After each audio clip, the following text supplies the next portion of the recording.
Hello everyone, Rurikhan here, and today I'm going to bring you guys some more Dark Souls 2 speculation, and it's speculation mostly because there's not a whole lot to go on about.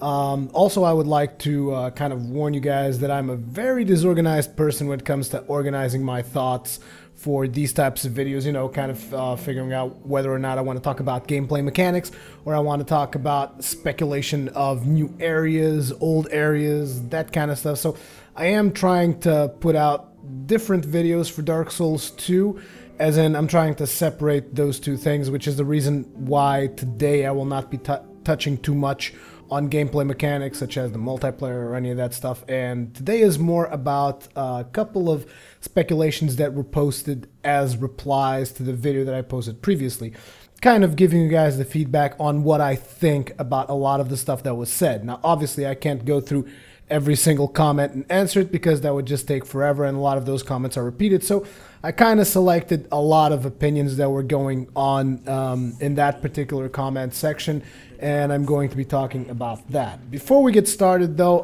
the footage on the background is going to be from Dark Souls 1, so don't be looking at this and like all rage, oh, this is not Dark Souls 2. Yes, the footage in the background is Dark Souls 1 because we don't really have any gameplay footage of Dark Souls 2, and just putting a loop of the trailer on the background is not only going to be extremely boring, but is probably going to net me a copyright strike, as it already did to Epic Name Bro. And yeah, I don't want any copyright strikes, obviously. So the footage on the background is going to be from Dark Souls 1, and that particular footage, just in case you're curious of what I'm trying to achieve there, I haven't really recorded it yet. I'm saying this before I even recorded, but my plan, at least, is to create a knight and go through the whole game as a knight by simply upgrading the knight gear, and that's it. This is kind of to show people the accessibility of Dark Souls, because a lot of people are always like, oh, Dark Souls needs to be more accessible, and I have to say I really don't agree with that. And the video that's going to be running in the background of my Dark Souls 2 speculations and gameplay mechanics and all that kind of stuff is going to be like a living proof. Now ENB has done something like this, but eventually he transitioned on to using the what's it called, the Butcher's Blade, I forget the name, whatever, but he transitioned into using the Butcher's Blade, and then he transitioned into a whole bunch of other gear. So my idea is to just go through the game as is, super vanilla. The only thing I'm going to be picking up is a couple of rings, and even those are not going to be like amazingly overpowered rings, just standard rings and just the standard gear from the knight, including the sword, and go through the whole game with it. That is my plan anyways. But it's just background footage, so to have something in the video so that you guys aren't looking at a black screen. Even though in my opinion, I almost wanted to just put a black screen as like to kind of symbolize what would happen with ENB. I mean, if I had enough influence to do something like this, which obviously I do not, I would really, really like to be able to influence all the Dark Souls content creators to kind of just rise up and say, oh, you're going to censor ENB? Well, fine. In that case, all the videos we upload to YouTube now are going to be fucking black screens. How you like that? That would be something really cool, but unfortunately I don't have that kind of influence, so it's probably never going to happen. If anyone with a lot more influence than me ever goes about doing something like that and just saying, look, you guys have censored the NB, so because of that, we are now going to fight you back, and we're going to all post videos with black backgrounds and just audio when we talk about Dark Souls 2, I think that would be really, really cool. Kind of teach these people a lesson, you know? You can't just friggin' screw around one of the best Dark Souls content creators and get away with it, because it just doesn't work like that. I mean, come on, seriously. He should have even gotten the footage himself, because he was like voted like the MVP of the Dark Souls community or whatever in the Dark Souls Facebook page or something like that. They should have sent him the goddamn video to make commentary. I mean, honestly, it's...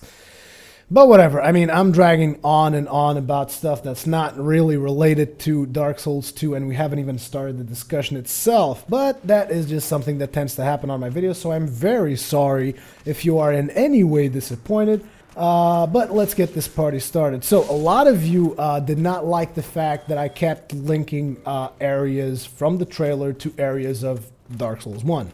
So I kind of put a topic here to talk about old areas and new areas. Now, in my opinion, when I was looking at the trailer, I mean, for starters, I kind of did that video a little bit in a rush, I'll admit it, because I mean, you can even see the website for game trailers and whatnot.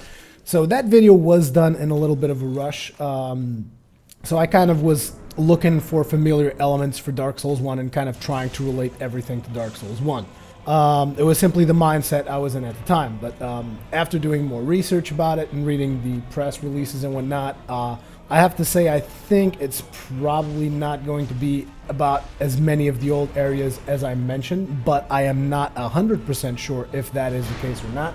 I will be discussing the press release and whatnot because that's going to involve some gameplay mechanics in a different video, but now looking at all of the areas that are available in the neighboring lands of Lordran, because you have other lands like Astora, Baldur, Berenice, Karim, Katarina, Far East, Five Finger Delta, Great Swamp, Ulasil, Thorland, Vinheim, and Xena. This is according to the Dark Souls wiki of Wikispaces.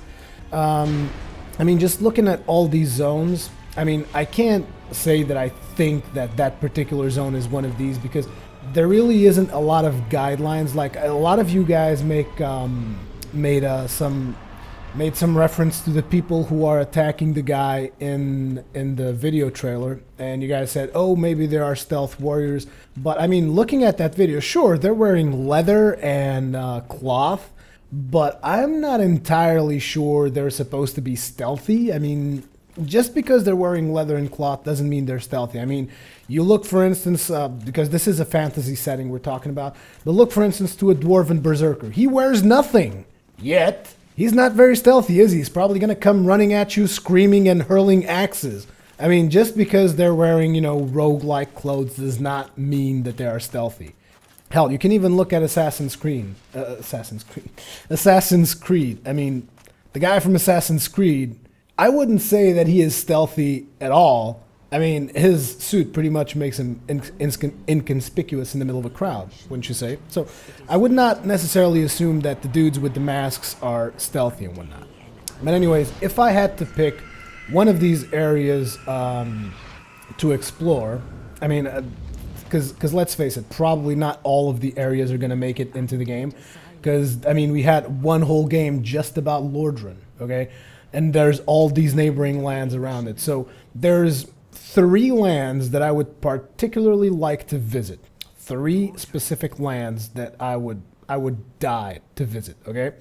So starting up with Astora, because, I mean, Astora is the location of the Sunbro. I mean, it's the Sunbro's hometown. Everybody wants to go to Astora, I think, at least. That's my opinion. Astora would be awesome to visit. Not only because of Solaire, but also because you got Solaire, Andre, you got Anastasia, Oscar, even Mr. Richards comes from Astora, you know, the Mr. Ricard, whatever, Prince Ricard, whatever, doesn't matter. So, Astora. And also you have the Ring of Evil Eye, which talks about a Beast of Astora. Maybe you get to learn more about what that Beast of Astora was all about.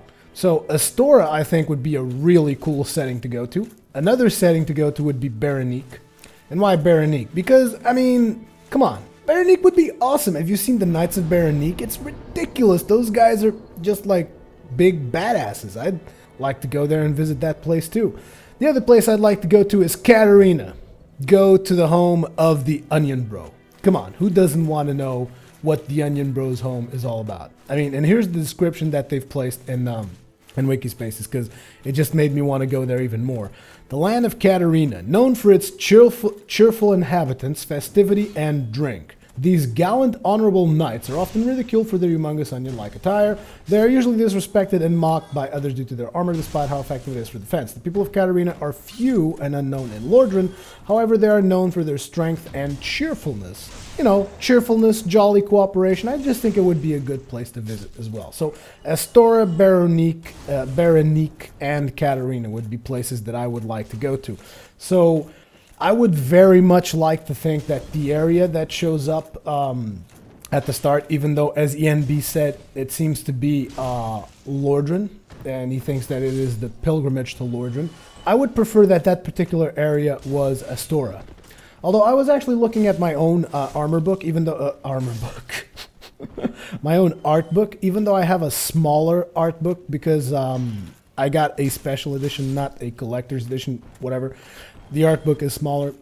So I was trying to look for that picture that he's shown in his video, and my art book does not have that picture, so whatever. But again, it would be cool if it was the pilgrimage to Lordran, but that would implicate that it was a prequel, I think. Or maybe it could be a sequel and they are pilgrimaging to Lordran anyways. But I think if it is a pilgrimage to Lordran, it would make more sense if it was a prequel, in my opinion. Which now takes us to another question, which is, I mean, it wasn't really a question, but a lot of people were saying, oh, it's a sequel, oh, it's a prequel, oh, it's a sequel. So I thought it would be a good idea to talk about that as well. So is it a sequel or is it a prequel? Dark Souls 2, that is. And as of now, obviously, we don't really have a confirmation. Before we move on, let me just say that would be awesome if that area was Astora one more time. I just think I should reinforce that because I think it would be awesome to see the hometown of Sunbro. Okay? Just putting that out there. But anyways, going back to sequel and prequel. So here's my theory on that. I mean, to me, if you put Dark Souls 2 in the title, and there was even someone in the comments who speculated that it is just a placeholder for whatever name they're going to give to the game. I don't think so, because I mean, if that was the case, well, they couldn't really call it Demon Souls 2 because it had some copyright things behind it, so that couldn't really happen. But what I'm saying is, I don't think that it's a case that Dark Souls 2 is a placeholder for a different title. I really don't think so. I don't remember any game that was announced like that. Although it could have happened. I'm not saying it didn't happen. I'm just saying I don't remember a specific game that was announced as something 2 or something 3 and then changed its name. Because, I mean, you could argue, oh, but the Elder Scrolls, the latest edition, is called Skyrim. Yeah, but it's still called the Elder Scrolls 5 or 6 or whatever. So, again, I don't think that it's a placeholder. I think it's definitely going to be called Dark Souls 2, which is kind of unfortunate because I think a lot of people actually were waiting for Dead Souls, Dragon Souls, something. I mean, it kind of surprised us. Not sure if that is a good thing or a bad thing, but we were definitely surprised that it was called Dark Souls 2. At least I know I was. And I'm not a big fan of it either, because like a lot of people have mentioned, this could be the pathway to something just becoming kind of like to the Souls series, kind of trying to go the route of Call of Duty. And I hope they don't do that, because I mean, even now, it feels a little bit soon. In all honesty, it feels very, very soon. Because I mean, Dark Souls came out 2011, and in 2012 we're already hearing about the sequel. I mean, I know Dark Souls was really successful, and I mean, obviously I am pretty friggin' excited about getting another Souls game. I just am. I'm hyped up about it, all that jazz. But the thing is, I really fear that they want to just churn out more content, and I really hope that's not the case. But we will discuss more about that when we talk about Miyazaki and Tomohiro, or whatever his name is, in a future video. But now, going along the whole thing about the sequel and prequel. A lot of people seem to believe that it is a prequel simply because there's dragons. I'm going to be talking about that in a couple of minutes, but I don't agree that is a reason to believe that the game is a prequel. I don't believe that dragons, oh, there's dragons in the world, therefore it has to be a prequel. I don't really believe that. To me, it's a different story. I definitely want to believe that it's a sequel, and the reason is I like when games, you know, when games proceed forward. I'm not a huge fan of prequels. I'll just be honest about it.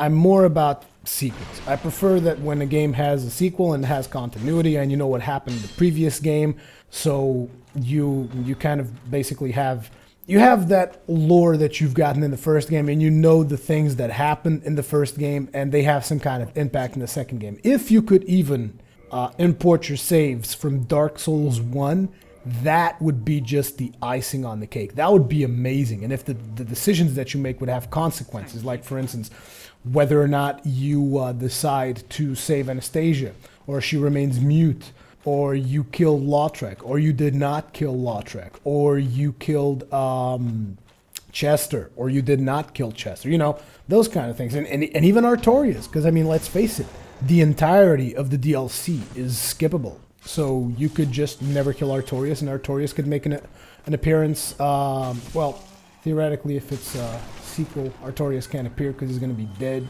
unless you go with the whole time travel thing again. And that's another thing. I mean, it doesn't necessarily... since the concept of time travel has already been introduced in the series, it doesn't necessarily need to be a prequel in order for you to go back to the past. It could be a sequel, and you can still go back to the past and then back to the future again, because the series now has time travel introduced in it with the DLC. Or maybe there's no time traveling at all, and it's just a sequel, or it's just a prequel. So this is all hypothesizing, which is why I said it. This is Dark Souls 2 speculation. Now, which one would you guys prefer? That's another thing I would like to know. Leave it in the comments. Which one would you guys prefer? Would you guys prefer a sequel, or would you guys prefer a prequel? Like I said, I already given out my opinion. I would prefer a sequel. I believe it is a sequel because it's called Dark Souls 2. Therefore, to me, it should be a sequel. Because it's like, there's Dark Souls 1, then there's Dark Souls 2, which is in, you know, it's going in a strict timeline. So time has passed since Dark Souls 1, and now it's time for Dark Souls 2. So anyways, that is my opinion. Also, while I was talking about this, I put out a little note here that I wanted to tell you guys, because a lot of people have apparently misread some of the articles that were posted about the game. In this case, I'm talking about Edge Magazine, but then again, when I was reading the article on Edge Magazine, I myself almost misunderstood the article, because they put the sentence right next to a quote, so it's very, very easy to be misunderstood. But there's like a line in there somewhere that says that they wish that Dark Souls was more like Elder Scrolls, and I just want to call people's attention.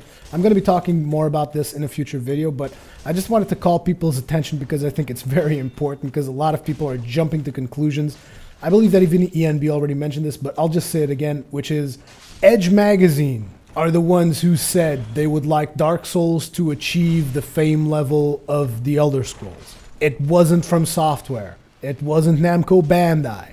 It was Edge Magazine.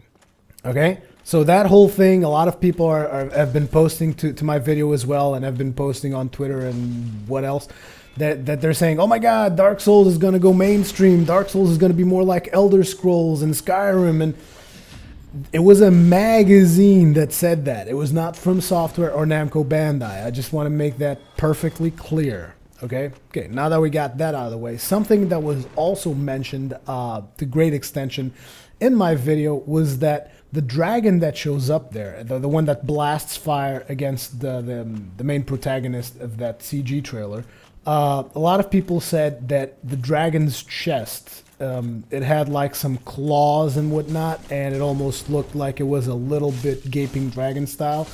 Now, when I was watching the trailer, I didn't really notice that.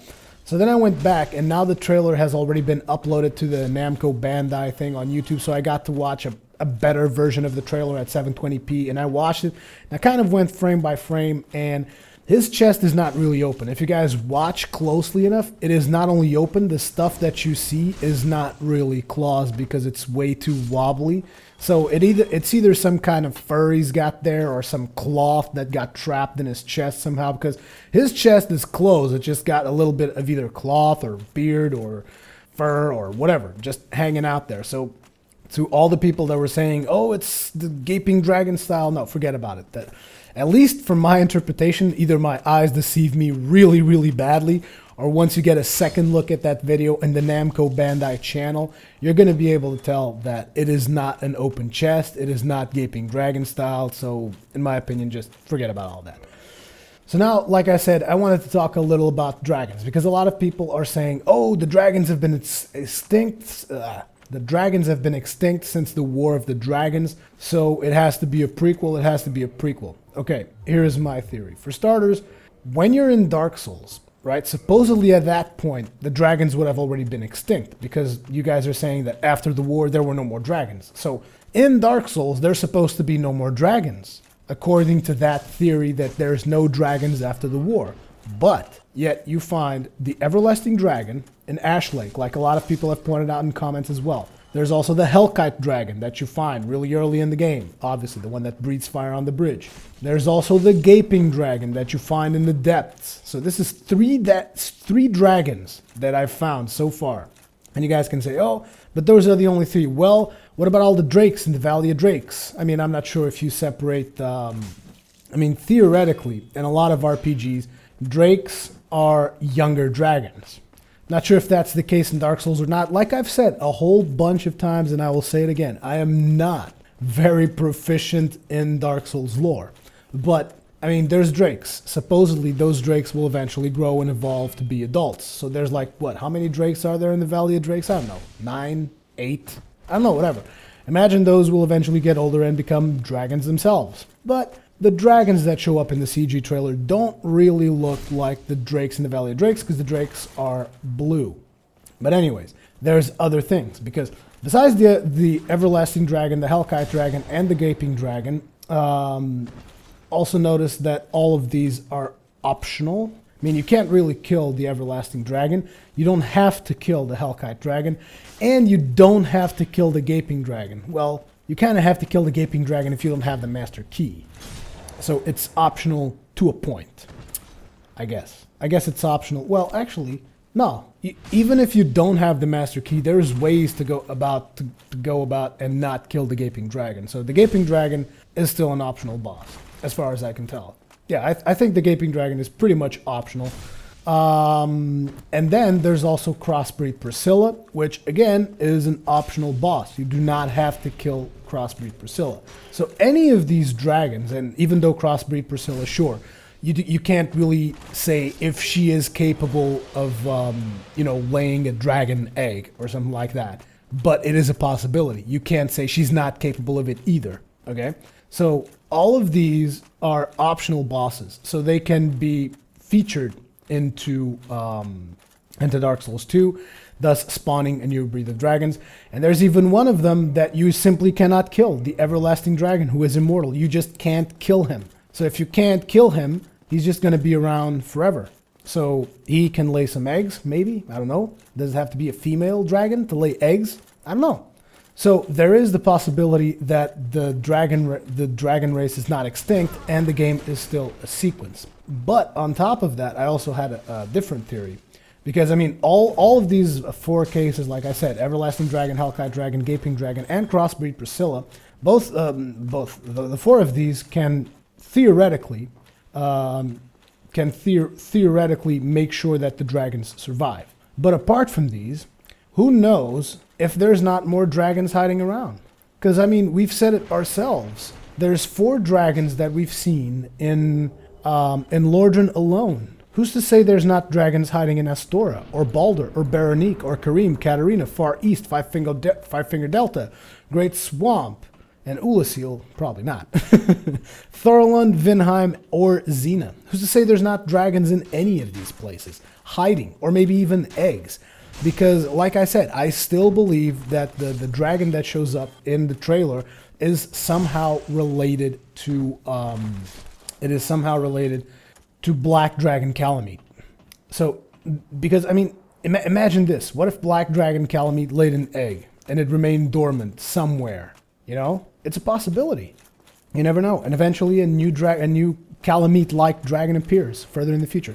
There are so many possibilities to allow dragons to continue that the eradication of dragons is just not really a scenario that I believe would ever happen. There's always going to be dragons in Dark Souls. Whether or not you see them because they might be hiding or something is a different story. But they did not extinguish dragons. Dragons are not extinct in Dark Souls 1, and they're definitely not extinct by the time you finish the game, regardless of what ending you happen to do. And I even had a different theory at some point, although this one is really, really far-fetched. There's 2 undead dragons that you find in Dark Souls. There's one in the Valley of Drakes, and there's one in the Painted World of Arianas. Now, if you look at the undead dragons, and look at your character while it's hollowed, you notice some similarities. I mean, not while your character... Yeah, it's actually while your character is hollowed. That's what it's called, when your character is like in that fleshy form, so to speak. He's hollowed. So if you look at the undead dragons, you could almost say they're like the hollowed version of dragons. Who's to say they can somehow not, that they can't somehow regain their form through the use of humanity? I don't know. I'm just throwing that out there. Maybe, I mean, it kind of doesn't make a lot of sense because humans are humans and dragons are dragons. So dragons using humanity, undead hollowed dragons using humanity to become dragons again is pretty damn far-fetched. But they can come up with some kind of concept like that if they want to ensure the dragons survive in a logical manner. So besides all those 4 chances that I've already given you guys, there's also the possibility, I mean, considerably this one is really, really stretched. But there's also the possibility of undead dragons just becoming dragons again, the same way that you go from hollow form into human form again. I mean, why not? Just saying. Just saying. So those are my dragon theories. I'm just throwing those out there, kind of to justify that it can be a sequel while still having dragons. This is my opinion, bear in mind. I mean, a lot of you might have differing opinions, and it doesn't mean I'm wrong, and it doesn't mean you're wrong. What it really means is that we really don't know, because there's not a lot of information about it yet. So, the other thing I wanted to talk about is the hooded figure, because a lot of people had a lot of theories about the hooded figure, and I'm actually going to quote one particular person because I thought he had a really, really cool scenario about who the hooded figure was, and I just thought it was really, really hilarious. Well, not really hilarious, because it is a possible scenario. I just thought it was really, really creative, his idea. But anyways, let's just get started. The first, something that a lot of people have said, like instantly, is the hooded figure is Velka. And I already said in my video, I don't believe, and when I'm talking about the hooded figure, I think you guys can understand, it's the female figure that shows up that hands over the feather to the knight. That's who I mean when I'm talking about the hooded figure. So a lot of people instantly said Velka. And in my video, I believe I even said, I do not believe this is Velka, because the bird that is associated with that particular character, the way I see it in the trailer, is an eagle or a hawk, whatever you want to call it. And that feather is brown. Now, Velka theoretically would have black hair, as a lot of people have said. And even if she didn't have black hair, the feather that she would give to the knight should be black, not brown. That feather is brown, and it's not even a full feather. It's like a really small, tiny feather. So it's whatever. I'm even thinking that the feather that she gave him, and this is just me thinking, might be the replacement for Homeward Bones. I don't know. That was the idea I got. But again, this is pretty far-fetched in the line of speculation. So again, I just think that Velka, she probably is not Velka. Okay, so Velka, I definitely do not agree with the theories of the hooded figure being Velka. Now, some people even went further ahead, and they wanted to link, as a lot of people have wanted to link in the past, Demon Souls and Dark Souls. And it is my opinion that Demon Souls and Dark Souls exist in completely separate universes. They're not connected through anything. I mean, sure, you guys got patches, but patches is basically a nod. It's just a gimmick. It's just something funny that the developers thought it would be funny to put it there. So you can't really take patches as a serious connection to Demon Souls, in my opinion. If you guys like fantasizing about that, that is your prerogative. I'm not saying that it is false, mind you. I'm not saying that those two worlds cannot be connected. I'm saying, in my opinion, they are not connected. Now, those people that like to connect Dark Souls and Demon Souls were saying the hooded figure could be the Maiden in Black from Demon Souls. And to that, I just have to say, hell no. That one I definitely have no faith in at all. I mean, I would say that she is Velka than she is the Maiden in Black. So, in my opinion, no, I don't think that is correct. Also, the Maiden in Black had her eyes like all messed up. I don't remember exactly what was the cause for it, but she was blind and she had like stuff in her eyes, so whatever. So I just highly doubt that it was the Maiden in Black, even though it would be really cool. It would be really cool if it was, because I would definitely love to hear her say again in a Dark Souls game, touch the demon inside me. That's just so awesome. But anyways, I definitely don't think it is the Maiden in Black. Then came something that was a little bit more a little bit more, how should I put this?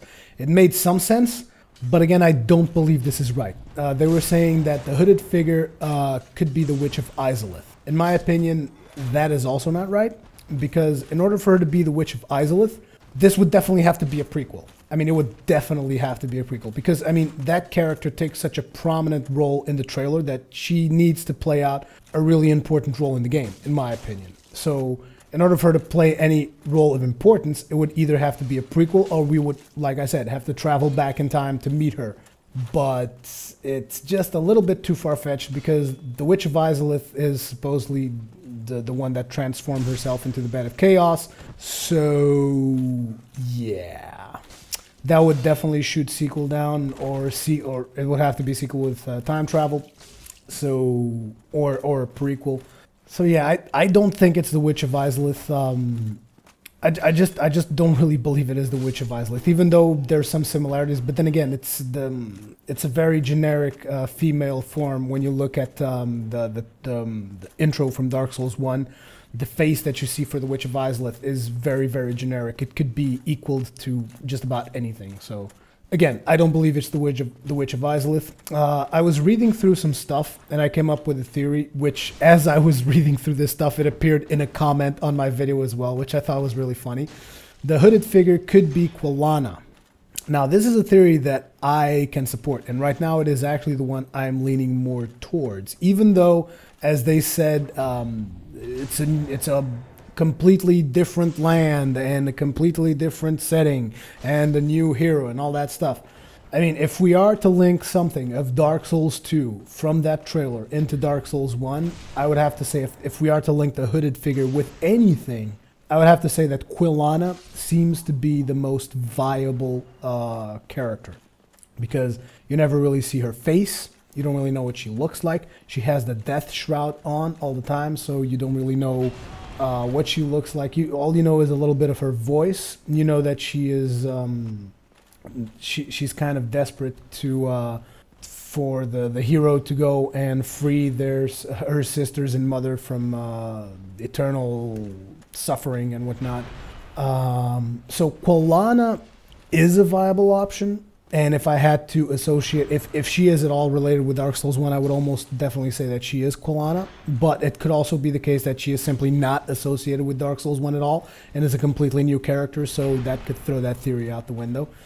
And the one that I was talking about, a very creative opinion came from the user with the name Feral Instincts, who said that the hooded figure was Rhea's daughter, who was in search of revenge from the Way of White. I mean, even if that's not the case, you have to say it's a pretty creative way to talk about the hooded figure. I mean, can you imagine? Because I mean, Rhea was, like he said in his comment, Rhea was killed by people from the Way of White. In this case, by what was his name again? It was Petrus. Damn, I haven't played Dark Souls in too long. I don't even remember the character's name. Whatever. The fat guy. It was the fat guy. It was him. So, if she was Rhea's daughter, she could be in search of revenge of the Way of White, which is very interesting. So those lands, the land that shows up in the scene, if this was the case, that land would probably be Thurland. And she's traveling to Thurland, and she's going there and going to kill every single bastard from the Way of White there. So I just thought this was a really creative take on who the hooded figure was. So that's why I said it, because I have to say I don't really believe in it, but I thought it was really, really creative. The Rhea's daughter in search of revenge for the death of her mother. Even though I have to say it kind of, I mean, since Rhea is all like religious and whatnot, I mean, does it really make sense that she has a daughter? I mean, I don't know, because like I said, I'm not a master of Dark Souls lore, therefore I do not know if the Way of the White kind of prohibits sexual relations. Don't know. Because I mean, Rhea is almost like a nun. If you equivalate the Way of the White with Christianity, Rhea is almost like a nun, or even worse, like a sister superior, or whatever you call the girls who are above nuns. Whatever. I'm just getting completely lost, and I'm just derailing the whole video at this point. But anyways, like I said, I just thought that was really creative, so good job. Now, the endings. Like I said, I would really like there to be a way for you to choose if you did the Link of Fire ending or the Dark Lord ending, and that would influence the game. But that is for a future video. I'm going to be talking about that in more detail in a future video, because that is going to be like for stuff that could happen, that would be really interesting if it did happen, or even stuff that I want to happen, and not really just for this kind of speculation. But anyways, regarding the endings, everything in that trailer almost symbolizes the Dark Lord ending. But if you really think about it, it can also go for the Link of Fire ending, because as a lot of people have said, I believe some have even commented on my video saying this as well, once you link the fire, it's a temporary thing. Just like what Lord Gwyn did, it was a temporary thing. It's a band-aid on an exposed fracture. It's just a band-aid solution. It's like linking the fire is a band-aid. It delays the inevitable.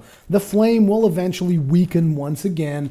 It's just a matter of how long it takes. So the Dark Lord ending is just like the flame is gone. Okay, now is the age of man. That's it. There's no more flame, no more bonfires, no more bullshit, and the world is slowly dying, basically. Or that's what they want us to believe. At least the world is slowly dying for the undead. It is the age of men, not undead anymore. But even if you do the whole Link the Fire thing, like I said, it's just a temporary fix. Eventually, either another undead comes and links the fire again, or the flame will wither out and the Age of Dark will come nonetheless.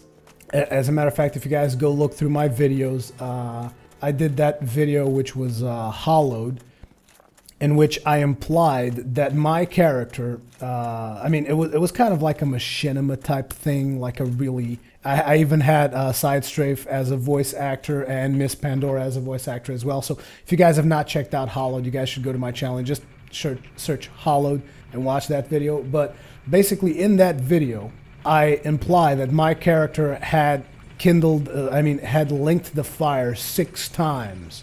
And on the 7th time, he just gave up. He was like, screw this. I'm tired of linking the fire. Screw you, Gwyn. The Age of Man has come. And I tried placing that particular video into the lore like a feasible, like I tried to make it so that video would make sense in the lore of Dark Souls. I'm not saying it does make sense. I'm just saying I tried to make it make some sense.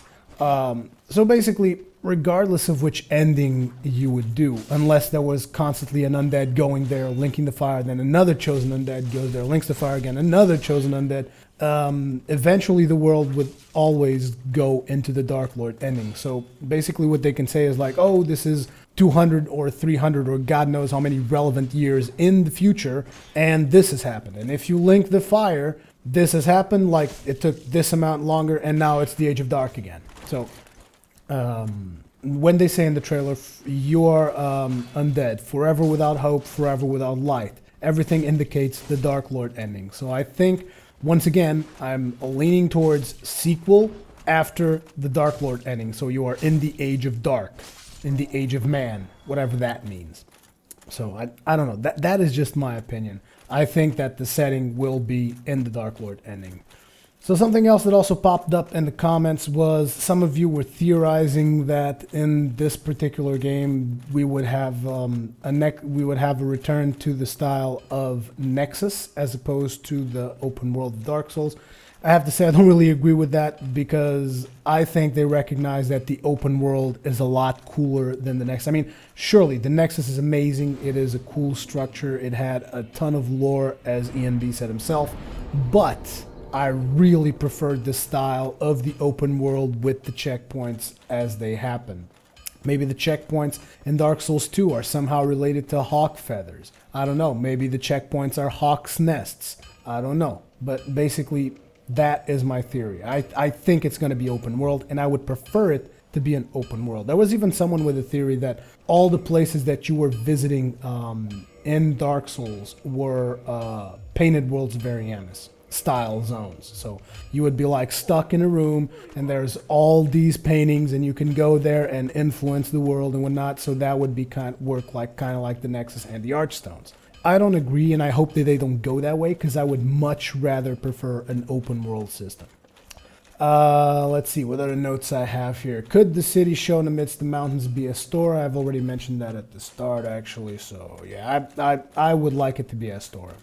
Now, a lot of people also tried associating the supposed porcelain masks with Lord's Blades, but as ENB said it himself, the third eye thing in the middle of the forehead, that is actually a characteristic of Lord's Blades. Therefore, those masks are most likely not really associated with Lord's Blades, unless it is a really prequel from a long time ago, and it was before they introduced the Cyclops thing, but I don't know. Also, the other thing that I was thinking is, are those masks even made of porcelain? Because if you look through the trailer, there's actually a section of the trailer that I've mentioned where the main character jabs someone through the chin, and the blade comes out through his eye, and the mask still stays intact. Now, this could be for artistic reasons or whatnot, but I mean, theoretically speaking, those masks could just be painted metal, because you never really see, at least I didn't notice it. If there is, please correct me, but I didn't notice any of those masks being cracked. So it's either some really sturdy friggin' porcelain that I can jab someone through the chin, the knife's gonna come out through his eyes, and I'm not gonna break that porcelain mask, or it's just painted metal. There's nothing that indicates that those masks could not be painted metal, painted wood. They're not necessarily porcelain masks. This is my opinion anyways. And this is all I really had to say for this particular video. I have a lot more speculation that I want to talk about, but for now I just wanted to give you guys feedback on all the comments, all the amazing comments you guys made in my video, because like I said, the whole purpose of these videos is to stimulate discussion so that we can get a discussion going about where we think the series is going, if it is a place we want it to go, and opinions and whatnot. And like I said, to me the main question for this video is, would you guys rather the game be a sequel or a prequel? In my opinion, I much prefer sequel. Like I said, I've already stated the reasons why, but I would just like to ask this question again, make sure as many of you would leave a comment on that as possible. Anyways, thank you very much for watching. As usual, this has been Rurikhan. Leave your comments, feedback, all that kinds of good stuff. Leave a like if you're entertained. Thank you very much for watching, and I will see you guys in the next one.